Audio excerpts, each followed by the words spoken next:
Salut les gars! Vous allez voir toute une série de vidéos du modélisme du Val d'Argent. C'est un club situé à une petite heure de route de chez moi, à peu près 80-85 km, duquel j'ai reçu un t-shirt Member of Honor avec mon blaze dessus. Ils sont situés à Lièpvre, L-I-E accent grave, P-V-R-E, à côté de Sainte-Croix aux Mines. C'est dans une mini-vallée, à côté du stade de foot. C'est la raison pour laquelle le maire a dit « No nitro No poète poète !» Et de toute façon, ça les arrange, ils en font pas. C'est un circuit en pleine expansion. Ils ont à peu près la taille d'un gros terrain de foot à exploiter. Donc ils ont fait 2 circuits dessus. Un où ils mettent un peu des bosses, il y a un pont dessus. L'autre plus simple, plus plat, donc pour les enfants, pour ceux qui préfèrent driftouiller dans la pelouse, avec la possibilité de faire l'ensemble. Il y a 3 podiums dessus. Comme ça, tu as du point de vue de partout. Pour un circuit, pour l'autre circuit, pour ceux qui roulent au milieu. C'est géant. Bien sûr, de temps en temps, il arrive que quelqu'un soit devant ta vue, mais comme ils sont affiliés à aucune fédération, c'est pas un truc pour compétition, truc muche. Résultat, il n'y a pas de tendu du string. Tout le monde est zen. Quand il y a crash, bah il y a crash. Les enfants s'éclatent. J'étais invité là-bas pour la fête des 1 an du club. Donc il y avait les familles sur place, les enfants qui roulaient, les mesdames qui roulaient aussi. Petit barbecue pour finir. Truc qui me dérange, cette traviole, ça va pas. Sinon il y en a qui vont pas s'en sortir. Et ce besto est là parce qu'ils ont aussi une piste de crawler. C'est pareil, ils sont en train de la développer. Donc ils ont fait une piste avec obstacles. À côté, dans la terre, où ils vont rajouter des obstacles aussi. Ensuite, il y aura encore de la terre. Il y aura encore plus de terre et encore plus d'obstacles sur le circuit aussi. Sont prévus dès qu'ils auront les moyens de mettre un container et des rampes.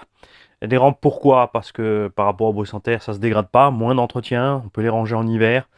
On peut faire un circuit complètement plat quand il y a besoin, justement, et c'est vraiment super cool. La mairie aussi, comme il y a le stade à côté, leur a octroyé l'électricité par le stade. Tiens, il y a des petits villages, ils sont comme ça. Hein? Il y a les autres villages ici, coin frontalier, le moins de petits bouts de terrain. Attends, on peut faire des F1 dessus sur une tour de 10 étages, pognon, pognon. Ils voient que ça, hein. Ça fera de l'ombre aux autour, on s'en fout. On peut partir sur 10 mètres carrés et ensuite faire un immeuble de 100 par 100. Au-dessus des autres. C'est pas grave. Là-bas, j'ai pu exploiter donc ça. J'en parlerai en dernier. Et ces pneus-là, qui se sont avérés être géniaux jusqu'au moment où ils se sont décollés. Alors, Made in Italy, donc c'est SP. C'est sûr, c'est pas les GRP, le Velociraptor. Ce pneu, qui a l'air, franchement, tu te dis, ça va glisser. On était dans l'herbe tondue et la poussière et la terre. Tu vois là, il y en a partout. Et je me suis dit, bon, ça va glisser à niveau motricité, mais ça devrait être pas mal dans les virages. Et bien, ce pneu s'est avéré être absolument génial et crémeux à rouler. L'engin glisse un petit peu, c'est vrai, mais il a un peu l'effet des pneus pelles. C'est-à-dire dès que tu commences à prendre des tours, ça part bien, ce qui fait qu'à bas régime, très simple à gérer. Les virages se passent, mais alors, magnifique. Ça glisse pas trop. Je pensais drifter beaucoup plus dans les virages, et non. Et comme dit, tu peux remettre la patate quand tu veux. Tout va bien, mais ils se sont décollés. Et ils se sont décollés, attention, hein, j'ai pas roulé en 6. J'ai roulé en 4, et ils se sont décollés en 4. Et ça, regarde. Même punition que toutes les autres marques de trucs qu'on a ici en ce moment. Le film de colle est absolument honteux. Alors, c'est pas un film de colle. Tu regardes, c'est collé à peine sur le côté. Donc ça, c'est pas bon. Après, si tu peux les acheter toi-même, décoller et les coller toi-même, bah c'est bon. Je me mets à la place du mec qui va sur le circuit, qui veut faire sa petite course. Bien sûr, là, il me dit ouais, mais nous, les pros, on colle tout. Ben oui, bah pas forcément. C'était pas disponible à part. Le gars, il a reçu monter. Il voulait les jantes orange parce que ça lui plaît comme moi. Et le gars, il part sur le circuit et il bousille sa course parce que pneu décollé. Moche, moche, moche et encore moche. La mousse dedans, rien de spécial. Hein. Les mousses Very pas chères qu'on a l'habitude d'avoir. Je sais même pas comment il a réussi à s'enlever celui-là d'ailleurs. Voilà. Donc c'est dommage. Je vais être obligé de décoller tous ces pneus et de les recoller encore une fois. C'est pénible. C'est vraiment pénible, surtout qu'il y a les restes de colle sur celui-là. Donc là, je l'ai mis dessus, mais je sais pas pourquoi, parce qu'il va falloir que je passe tout à la brosse. Tu peux pas laisser ça comme ça. Tu vois, la colle, en fait, a séché. Regarde, elle est sur le pneu et il n'y a rien sur la jante. Il n'y a pas eu contact, elle a séché trop vite. Donc ça, c'est pas bon. Donc là, tout ça, je peux décoller et recoller. Évidemment, je préférais des jantes à bâton. Mais faut dire que c'était sympa avec les jantes orange. Et si, regarde, on va essayer un truc débile. Ah oui, mais après, j'aurais... Ouais, la mousse est collée. C'est pas la mousse qu'il fallait coller, c'était le pneu. Ah, Dieu. Les honteux pneus Carson, donc Sweep Racing avec ces jantes-là. Ces jantes sont magnifiques. Hein. C'est les pneus qui sont de la merde. Regarde voir ça, mon kiki. C'est sûr, du coup, c'est noir. Bon, il y a plein d'entre vous, ils aiment bien les jantes noires, mais moi, je trouve ça dommage parce que tu vois pas la jante, du coup, c'est juste noir. C'est comme si tu avais un gros pneu noir. Regarde-moi ça. Ouais, ça peut le faire. Hein. Ça peut le faire, mais il faut que je... La mousse, elle partira pas sainement. Non, non, non, non. Je vais décoller tout ça. On va recoller tout ça proprement. Et je vous dis une chose. Je pense que vous verrez de temps en temps des vidéos de Mani au Val d'Argent. Parce que déjà, c'est des mecs tout cool, tout détendu. Accueil génial pour tout le monde. Hein. Tu as envie de rouler. Ils font des forfaits à la demi-journée, à la journée. Forfait, mini prix de rien. L'abonnement annuel, c'est dans les... je ne vais pas dire de bêtises, mais je crois 50-60 € par là. Tout comme Sam 68 d'ailleurs, je le rappelle, c'est des tout petits prix annuels. Hein. Pas besoin de licence, c'est un club de loisirs. Il y a évidemment des règles à respecter. Hein. Tu arrives, c'est propre, tu repars, c'est propre. Et si tu arrives, c'est pas propre, tu repars, c'est propre quand même. Hein. Pas très compliqué. Très important, très important. Surtout, insistez, si vous venez avec des enfants, il est impératif que les enfants soient sur les podiums. Impérativement pour pas se prendre des voitures dans les pieds. Les adultes, évidemment, aussi. Après, tu es adulte, tu restes par terre, tu prends une voiture dans les pieds. C'est des gars comme moi. C'est, hein, tu vois, c'est Alsace-Vosges. Oh bah, je tombais, oh bah, j'ai un bleu. Oh bah, c'est pas grave, la pile, elle est branchée, roule. Se prennent pas trop le chou. Là-bas, j'avais le Fledv. Le sledge en 8S que je voulais essayer parce que c'est là-bas que ces pneus se comportent bien sur donc l'herbe et la terre. Les SRC On-Road Crusher. Off-Road Crusher, pardon. En 8S, parce que du coup, j'ai pas le ballonnage et du plus petit diamètre. Ça aurait pas été trop violent en vitesse. Bien sûr, accélération de fou, mais c'est pas ce qu'on voulait. Le circuit est un grand développé. Hein. Quand tu fais les deux, moi je me suis amusé à faire la boucle en permanence sur les deux. Ça fait un sacré développé. Je pilote au milieu, c'est génial parce que dans tous les clubs, tu es d'un seul côté. Tu vois la voiture devant toi.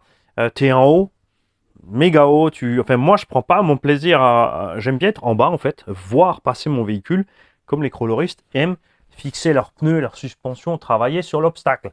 Ben moi c'est pareil, mais là. Donc là, moi je suis heureux. Je suis au milieu, je suis à ça du sol. Mani, il est heureux, tout simplement. Et ça y est, la couronne est morte. J'ai trop serré l'entre-dents avant d'y aller. Ça sifflait, je me suis dit, ah, allez, c'est bon, ça va se faire tout seul. Ouais, ça s'est fait tout seul. Il y a deux dents qu'on fait partie, fumée, morte. Donc le Fledv n'a pas roulé en 8F. Pas très grave. On va pouvoir passer la couronne renforcée. On attend évidemment avec impatience le matériel RC by J pour faire le carbone dessus. Il y a quelqu'un qui m'a demandé plusieurs reprises sur les vidéos quel cerveau j'ai utilisé dedans. Je t'oublie pas. C'est vrai que bon, généralement, je vous dis, vous allez sur tel ou tel site ou AliExpress où tu mets cerveau brushless et tu fouilles un petit peu et tu te trouves ce que tu as envie parce qu'il y a plein de solutions. Donc là, j'ai utilisé ça, un SPT qui fait 25 kg en 6 volts et 35 kg en 7,4. Alors là, le Vario sort que 6,4, forcément. J'ai pas 35 kg, j'avais 25-30 par là. Donc j'ai passé la gamme au-dessus qui va de 30 à 35 kg, donc je suis à peu près une trentaine de kilos.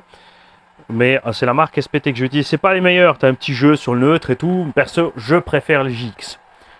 Mais voilà, une trentaine d'euros le cerveau, pour ceux qui sont intéressés. Et après, voilà, tu montes ton cerveau. On a les tutos, coin du débutant, comment monter un cerveau et comment régler une direction proprement. Hein. Mécaniquement, déjà à la base, ça doit être droit. Subtrim, c'est si ça va pas autrement. Et le trim, c'est bah, tu es en train de rouler, tu as pris un petit jeton, machin, tu corriges un petit peu ton trim. Pneumatique, terrain, ça influe tout ça, hein, bien sûr. Ça sert à ça. Mais mécaniquement, déjà, il faut que tu sois 50-50 avec ta direction pour que tout se passe bien à merveille. On a emmené avec nous le Max V2. Pareil, qui se comporte super bien. Vraiment, franchement, la prairie, c'est son terrain. Le terrain est petit tout-terrain, pas spécialement gros tout-terrain forêt. On a les pneus avant qui commencent à faire... il y en a qui s'est décollé, on avait recollé, c'était bon. Ça n'a pas bougé plus. Le moteur d'origine, ben, il bombarde, hein, ça c'est clair, mais il consomme. Après, vous allez voir la différence. Sur circuit, sur terrain, le temps de faire les virages, les machins, les appuis, gaz, les sauts, l'autonomie, ça va pas mal. La chauffe est restée stable aux alentours de 80 degrés sur le moteur. Pour vous dire que ce petit moteur fait son boulot. Mais on y collera quand même un moteur 42-74. On restera en 4S. Enfin, je me tâte, hein. Je me tâte pour le 4. L'engin fait 6 kg, la conso, il passe. Sur la 8500, elle fait un petit quart d'heure quand je commence à allumer sérieusement. Donc elle a quand même 800-850 grammes. Une 6S 4005. Je pense qu'avec le bon moteur, il y a moyen de faire la même autonomie, mais avec le punch adapté à la machine. Comme dit, ce moteur, ils l'ont essentiellement pensé une fois que tu es en l'air. Il peut emmener les roues très facilement pour backflipper et compagnie. Et au sol, bah, il tire du jus. Bah, il y va. Donc j'hésite. Est-ce qu'on va le cuire? Mais non, parce que d'un côté, c'est... bon, là maintenant, je commence à en avoir 3 de ces moteurs-là. Ce que je préfère faire avec ces moteurs, c'est clair, c'est SC et DB 1 dixième. Hein. Toujours en restant en 3, pas forcément en passant en 4. Et voilà. Donc lui, on va lui coller sa carreau et je pense que je vais rester sur ses roues avec la carreau du F150 pour faire vraiment un petit pick-up high lift. La maladie du Max, ça n'a pas raté. C'est là son problème. Il est bas sous les bulkheads et à l'atterrissage, les vis là, elles en prennent plein la gueule. Ça, c'est un peu le souci. Alors, comment je vais l'enlever de là?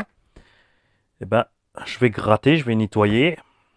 Je vais l'entailler ce que je peux. Et on va la ressortir de là par quart de tour. C'est pas la première, hein, on va y arriver. On va pas le faire ensemble parce que ça met du temps pour rien. On avait avec nous le Tankovic. Je rappelle, Tankovic. Il a fini la batterie du Hyperstar, parce que l'Hyperstar a la malédiction du Hyperstar. Chez moi, c'est-à-dire, c'est pas le train arrière qui est sorti, ce coup-ci, c'est le train avant. Ma faute, saut trop long, planté dans la terre dure, j'ai perdu l'équilibre à la fin, réagi trop tard, et on va en causer quand j'aurai le Hyperstar dehors. Je sais pourquoi ça m'arrive en ce moment. Bien, Tankovic, tranquille. Hein. Donc, la cage, elle pèse. Elle tient. Elle est fixée donc sur la tourelle arrière. Elle n'est pas partie. Sur le petit plot devant, elle bute là-dessus. Ça y va bien. Elle est encore vivante, la carreau morfle. L'interrupteur est mort. Disloqué dans son propre boîtier. Ici, plus de contact. Méfiez-vous de ce genre de choses parce que court-circuit, ça peut détruire le vario. Hein, donc là, j'ai coupé. J'ai mis les câbles ensemble. J'ai tortillé les deux bons. S'il y a 3 câbles. Hein. Chez Arma, ils ont tout mis en noir. Ils n'ont pas mis de code couleur. Hein. Donc on a vite testouillé ça et on a branché les deux bons ensemble. Et à la fin, on a dessoudé une cosse. Et ça, je vais vous dire, c'est une maladie de ces moteurs Arma. Ils te disent que c'est le Vario B-Wing, mais le moteur, franchement, honnêtement, je ne suis pas persuadé. Parce que sur les moteurs Arma, ça arrive à la pelle. Combien? J'ai plein d'abos qui m'envoient des photos. de ça, de cette prise dessoudée. C'est arrivé à Crapouille, c'est arrivé à Rafouille, c'est arrivé à un atelier, c'est arrivé à Hobby et à moi aussi. Donc Rafouille est passé sur des cosses 6 mm. C'est réglé, il n'y a plus de problème. Je ne sais pas s'il y a des pics de conso énormes ou pas. Ce qui se passe là-dedans. Ça arrive en 6. Alors j'ai fini la batterie 4S du Hyperstar. Après j'ai passé une batterie en 6. Les Starpins, merveille. Toujours évidemment. Je suis content avec ces Starpins. Et c'est aussi des SP Racing du coup. Je roule plus qu'en SP moi. C'est quoi cette histoire? Donc, quelques réparations à faire. Comme c'est un switch 3 positions, on va remettre un switch 3 positions évidemment là-dessus. On va peut-être il n'a pas pris de coup sur le côté ni rien, hein. Il n'a pas pris de coup de cage, il s'est disloqué. Après, les gros sauts disloquent les machines. Le châssis flex, les vis se desserrent, les cardans se plient, se remettent. Il y a un moment, faut admettre qu'on les maltraite. Tout simplement. C'est pas un manque de bol, c'est une insistance de maltraitance. Le Hyper ST Pro. Là-dedans, je l'ai préparé encore le matin avant de partir. Donc j'ai remis 4 amortos avec de la 30W. 4 ressorts orange. Regarde, je l'ai laissé comme ça. Tu vois. C'était pas mal. Manque encore un petit poil pour pas rebondir, pour atterrir un peu plus propre là-bas sur le circuit. Je pense que je vais le dédier à ce circuit. Il y a même de fortes chances qu'il reste définitivement sur ce circuit. N'est-ce pas, Nico? Alors, là-dedans, j'ai mis, pour pas forcer sur la bête, poids fini avec une Gens Bashing 4000, moins qu'une shorty, hein, si tu veux utiliser une batterie type compète, et ben 4,5 kg fini. Cet engin fait 4,5 kg, c'est tout, pas plus. Un 1800 kV 15-12, donc c'est typiquement ce que j'utilise en compète aussi en truggy, ils aiment bien. Vous savez que moi je préfère les moteurs de 74 voire 82 dans les truggy, surtout s'ils sont lourds, hein, comme tout ce qui est Arma, Coralie, Sledge et compagnie. Sur le Coralie Chronos XTR sans batterie 5,7 kg. Donc 6,3 kg que la batterie, c'est le poids d'un Sledge. Il n'a pas la solidité du Sledge. Il est plus lourd que le Creton 6S qui fait 6 kg. Mais il encaisse ni comme le Creton ni comme le Sledge. Hein. Pourtant, il est lourd. Donc Bobo, malgré tout le méga échafaudage, là, tu as vu, il n'y a pas de méga échafaudage ni rien. Ça fait 4,5 kg, ça vole super. Là, c'était facile. Du coup, j'ai roulé en 4. Peut prendre 6, hein. J'avais prévu sur ça. Alors, en 4S, c'est peut-être un peu mou sur les gaz. En partant, en haut, j'utilise le turbo timing, c'est-à-dire que j'augmente le timing moteur pour prendre des tours. Je vais peut-être vous faire la vidéo à ce sujet parce que j'ai essayé avec une 3S. Pourquoi j'ai essayé avec une 3S en honneur à RC Mag. Il a dit le 1/8e ça lui suffit en 3S. C'est assez violent pour lui, il n'y a pas besoin de plus. Moi si je continue ça va finir comme ça aussi. Allez voir la chaîne RC Mag évidemment. Passez-lui un bonjour. C'est le but de la malheur, hein. C'est pas de la moquerie, c'est sérieux, passez-lui le bonjour.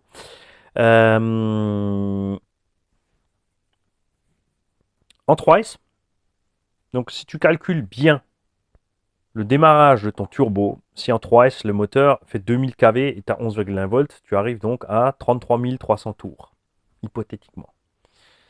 Hein, à 33 300 tours, donc toi tu enclenches ton turbo à 30 000 jusqu'à 40 000. Parce que tout seul la batterie arrivera à 33 000. Et il faut se dire qu'à un moment, elle va se vider, donc tu n'arriveras plus si tu règles à 33 000, ton turbo, ton débarrage de turbo, si tu l'utilises en fin de course, hein, tu n'es pas obligé de l'utiliser en fin de course, tu peux l'utiliser avant.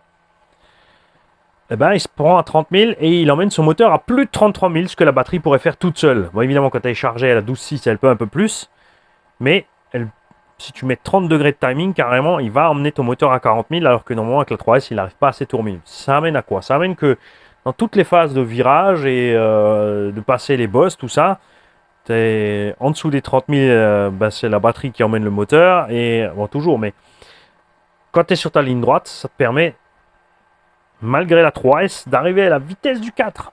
Alors, je vais pas le faire C'est pas le but de rouler en 3, hein. Je vais vous faire la démo statique parce que c'est en démo statique que c'est vraiment, vraiment visible. J'ai vite essayé au moment de la prog, je me suis tapé le délire. J'avais une 3S pour la prog parce que toutes les batteries étaient déjà emballées pour partir. Il me restait une 3S ici. J'ai vite fait ça avec une 3S. Et en prenant les bons tours minutes et 30 degrés de timing, vraiment, waouh, il part dans les tours comme si c'était un 4. Tu fais sauter le turbo, c'est une charrette. Tout simplement. Évidemment, c'est la lipo qui souffre. Hein, 4,5 kg en 3S, c'est la lipo qui souffre. C'est clair, c'est pas l'idéal. Le timing aussi fait chauffer le moteur. C'est juste, peut-être, je pense que c'est un très bon moyen de vous montrer cette chose. Donc moi, j'ai roulé en 4 avec 10 degrés de timing, tranquille. Donc, ce qui fait qu'en bas, tu es assez mou avec le 1800 kV. C'est très doux à l'axel, il faut s'habituer un petit peu.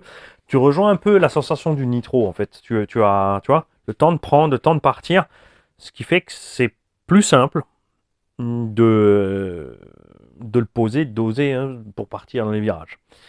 C'est un peu trop mou pour moi. Je vais y mettre un peu plus quand même. Hein, donc soit je descends l'étagement et je mets 6. Comme ça, en fait, j'ai pas besoin de turbo, j'ai toujours mon truc. C'est mes 6S qui vont emmener mon moteur dans le tour. De l'autre côté, rester en 4, peut-être monter un petit peu le timing. Faut voir. Il me faudra encore quelques essais pour me décider ce que je vais faire avec ça. Comme dit là, c'était bien souple, le turbo permettait de bien gérer l'assiette. Alors, j'ai pas prévu l'engin pour faire des backflips et des figures et des machins, juste des beaux sauts bien allongés à la bonne distance sur le circuit pour arriver où il faut, repartir crème. Au niveau des huiles, donc, je peux pas vous montrer ce qu'il y a à l'arrière parce que là, c'est là qu'on a un souci. On a la goupille de cardan qui est partie et on a plus de cardan arrière. Il est resté quelque part là-bas. De toute façon, ça sert à rien d'essayer de le réparer. Il a éclaté. On a une fissure sur le cardan. N'a pas aimé. Le cardan option arrière du ST Pro n'a pas aimé, mais j'ai pris une gamelle et j'essaierai de vous mettre le ralenti sur la vidéo pour que vous entendiez bien le du cardan qui part, parce que ça l'a fait. Je laisse mon Monster X parce qu'il est léger. C'est pas la peine de passer ces expressions en Vario 4S pour gagner encore 10 grammes à peine sur le Vario. On est léger, on va rester comme ça. Donc je ferai encore quelques essais. Je suis trop raide sur l'huile de diff arrière. Ça, je vais mettre plus light. Je suis trop raide sur l'huile de diff avant. On a un peu trop de sous-virage, entrée de virage. Après, c'est facile à gérer. Tu lâches juste suffisamment avant. Tu amorces ton virage, tu remets gaz. Et là, justement, tu as un petit survirage qui s'implique. Et ça va bien. Mais c'est comme ça que je roule les SC. Et ce truggy, tu vois, la centrale aussi est trop dure. J'ai envie de le faire très maniable. J'ai envie que tu braques, il rentre dans son virage, il y va, il reste sur des petits rails. Il y a moyen de le faire facilement. On va juste changer le setup de suspect. Le setup de suspect, c'est fait. On va changer le suspect des diffs pour y arriver. J'insiste là-dessus parce que c'est pareil, c'est vrai que c'est quelque chose que j'ai jamais pris le temps de vous faire. C'est toutes ces vidéos justement où, voilà, là j'ai passé 2 packs, vous allez les voir. L'idéal, pour que ce soit plus simple, ce serait vraiment de mettre l'annotation sur la vidéo avec le ralenti au moment où les choses arrivent. Sous virage, sur virage. Et ensuite, changer les huiles, être clair là-dessus et refaire le tour pour vous montrer les différences. Il faudrait scinder l'écran en 2 et mettre les 2 vidéos. Des heures devant le PC? Nah, je vais aller rouler. Je peux pas imposer ça non plus à Fripouille. C'est peut-être le moment d'embêter RC en PLS et un petit gars du groupe RC Bordeaux. Hein? Ah ouais. Parce qu'il y en a un qui touche sa bille en montage vidéo, mais grave. Hein. On pourrait embêter aussi Thierry. Thierry s'ennuie à la maison. Il va me dire, tu te fous de ma gueule. Donc ceux qui seraient intéressés, il n'y a pas que eux, hein, parce qu'il y a peut-être plusieurs gens qui ont envie de faire ça. Donc ceux qui aiment faire du montage vidéo, on a bien sûr aussi le Barack RC. Tenez-moi au courant. Moi, ce qu'il faut absolument que je fasse, c'est garder les fichiers pour donc faire un fichier. Donc prendre un des 2 packs que j'ai fait comme ça, retourner au Val d'Argent avec les autres réglages, refaire un pack et envoyer le fichier, et on peut l'envoyer, oui, à plusieurs personnes. Ça pourrait être méga sympa parce que du coup, chacun pourrait nous faire le montage vidéo à sa sauce. Comme ça, les gens peuvent dire après, ouais, moi j'aime bien ça, ouais, j'aime bien ça, j'aime bien les deux. Ça pourrait être rigolo. Ça pourrait être rigolo aussi de faire plusieurs montages, même si c'est dans le même, tu vois, de la même chose, mais différent. Et un petit montage à Mani aussi. Comme ça, les gens pourront dire, ouais, effectivement, il va falloir, mon petit Mani, que tu prennes des cours. Parce que là, ça va pas du tout. En méca, c'est bon, on a confiance, mais alors, en montage vidéo, 1-1.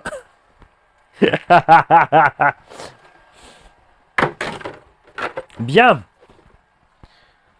Et j'avais avec moi, donc, puisqu'on a dit qu'il y est mort, le Hyperstar. Hyperstar, il a mouru là-bas. Mais pas ta carreau, briseur, hein. Attention, hein. C'est pas la carreau qui a morflé, c'est l'engin. Je me suis écrasé lâchement sur le train avant comme un gros caca. Tout simplement, j'ai bousillé un triangle supérieur avant qui est étrangement creux. C'est la première fois que je bousille un triangle de Hyperstar. Et je me demande si c'est pas aussi un début de production chinoise, cette triangulation, parce que ça, la gamelle était, ouais, j'ai piqué sévèrement dessus du nez, bien dessus, mais pourtant, j'avais un Hyperstar, je sais ce qu'encaisse l'Hyperstar, c'est pas dans ses habitudes. Déjà l'arrière qui est parti, il y a mon sticker briseur RC qui part, il était trop longtemps au soleil. C'est assez étrange. L'équilibre foireux, je vais vous expliquer d'où ça vient. C'est que moi je roulais ça en 74 mm 6S de tout temps. Et là, je me suis décidé à mettre un 4S. J'ai mis le vario relativement au centre pour être bien sur la platine. J'ai un moteur pas trop lourd. Alors niveau patate, c'est agréable, ça se gère bien. Mais j'ai trop de poids de ce côté. J'ai roulé avec une hardcase d'à peu près 600-650 grammes. Au lieu de prendre la bashing de 400 grammes. Et c'est ma faute de montage, c'est ma faute de roulage. J'aurais pu équilibrer aussi déjà avant avec du lest. Mais il est léger, j'ai pas envie de l'alourdir, je préfère qu'il reste léger. Donc ce que je vais faire, c'est que je vais, tout comme j'ai fait sur la Hobo IPR VT7, utiliser le vario et déporter le vario pour récupérer l'équilibre. Alors attention, je peux pas aller trop loin, hein, parce qu'il y a le palonnier de cerveau ici. La corne de cerveau. Bon, elle va pas aussi loin. Donc je vais peut-être reculer un tout petit peu le vario et le ramener par là. Pas trop quand même parce qu'il y a la carrosserie. Hein. Quand même. Il y a la carreau. Moi, si je peux sortir encore un petit centimètre presque. Et on fera gaffe ou alors on roulera tout simplement avec les bashings et puis on se pose pas la question pour l'équilibre. Hein? Qu'est-ce que t'en dis mon petit Mani? Ça suffira? Ce sera bien comme ça. Hein? Alors, pour réparer ça maintenant, alors bien sûr, triangle de Hyperstar et VS2. Attention à une chose. Le VS2 a un axe de 4 mm là-haut. Le Hyperstar a un axe de 3. Donc si tu utilises des axes de VS2 sur ton Hyperstar, il faut repercer la tourelle, percer la cale de réglage arrière et pas le triangle. Si tu veux laisser le triangle en 3, il va falloir mettre, si tu prends ton triangle de VS2, à l'intérieur du triangle, un tube, diamètre extérieur 4, diamètre extérieur intérieur 3. Ça peut se trouver en laiton, mais c'est chaud. Là, j'ai un peu plus gros ici, ça va être chaud. Ça va être chaud, évidemment. À l'arrière, oui, on pourrait monter du triangle de VS2. Les triangles ici sont un peu moins larges, donc il faudra couper un morceau du triangle pour le rentrer dedans. Il faudra voir si la barre stab, je crois que sur le VS2 elle est droite, là elle est de travers, donc ça ne jouera pas trop. On pourrait utiliser les portes fusées aussi, parce que ceux qui ne veulent pas les petits roulements là à l'intérieur pourront passer sur les roulements plus gros. On peut utiliser tout le porte-fusée du VS2. Ici, il a éclaté. J'ai fendu l'inférieur. Et ils sont assez lourds. Je dois dire que ceux du VS2 sont plus légers. Donc est-ce que c'est pas le moment où je vais utiliser tout un morceau du VS2 pour réparer cette machine? Le triangle inférieur, on l'a vu, du VS2 est juste plus large. Ils ont rajouté de la matière ici parce que la prise sur la cellule est plus large. Bon, là le triangle va bien, mais ce serait peut-être le moment d'essayer. En haut, on passe en 4, m'emmerde pas, et utiliser les portes fusées du VS2 qui sont encore plus légers pour alléger encore plus ce Hyperstar. C'est une idée. Je vais peut-être voir par là. Ou je vais tout simplement commander tous les triangles en frais pour éviter, puisqu'il y a un arrière aussi, rappelez-vous, qui est fissuré. J'ai une réparation provisoire à l'arrière. Puisque clairement, là, on a un truc... regarde-moi ça. Clairement, un souci de production avec ces triangles. Je me demande s'il ne vient pas de cette fameuse ère, justement, où Obao a basculé sur l'usine chinoise, où tellement d'entre nous ont eu des problèmes avec les VS et même les SS. Je pense que ça a commencé déjà sur les Hyper SS. Et maintenant que c'est résolu, on espère avoir les bonnes pièces. Et j'avais avec moi, bien sûr, le Losi 3.0 avec lequel je me suis absolument régalé. Je vais rester en 3S avec les pionnières, ça allait super.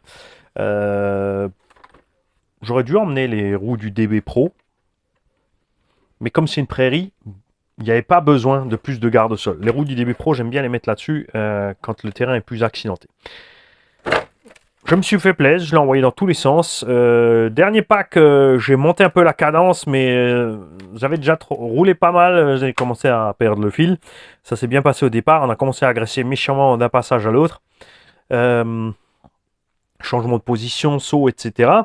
Se passe un truc rigolo avec cette machine. J'ai perdu la vis de suspension arrière gauche, que j'ai remplacée par une vis métrique, puisque c'est des vis US.